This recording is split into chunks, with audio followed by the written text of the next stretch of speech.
ఒక చిన్న యూట్యూబర్గా, మేమర్గా, ఇన్ఫ్లుయెన్సర్గా స్టార్ట్ అయిన మౌలి వచ్చేసరికి కరెక్ట్గా 2 సంవత్సరాల క్రితం ఒక వీడియోలో విజయ్ దేవరకొండ ఇల్లు ఇది అని చూపిస్తూ ఏదో చిన్న ఫన్నీ వీడియో రీల్ లాంటిది చేశారు.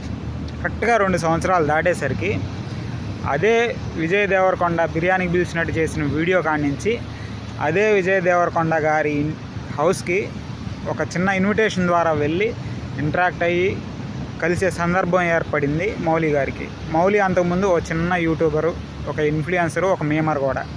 ఆ స్థాయి నుంచి ఒక మూవీని వెబ్ సిరీస్గా తీసి సక్సెస్ అయినటువంటి వ్యక్తి కాడి నుంచి ఒక మూవీని డైరెక్ట్గా థియేటర్లో రిలీజ్ కావటమే పెద్ద సక్సెస్ అని చెప్పుకునే రోజుల్లోంచి దాన్ని బ్లాక్ బాస్టర్ చేసి అందరినీ మెస్మరైజ్ చేసేదాకా అతని జర్నీ సాగింది. ఇప్పుడున్నటువంటి యూత్కి ఒక అడివిశేష్ గారు, ఒక నాని, ఒక రవితేజ గారు, లేకపోతే ఇంకా ఇలాగ ఎవరైతే వాళ్ళ రంగాల్లో ఒక ఎయిమ్ని పెట్టుకొని బ్యాక్గ్రౌండ్ సపోర్ట్ లేకుండా ప్యూర్ కంటెంట్ అండ్ సోల్ పెట్టేసి సక్సెస్ సాధించినటువంటి మౌలి అన్నమాట.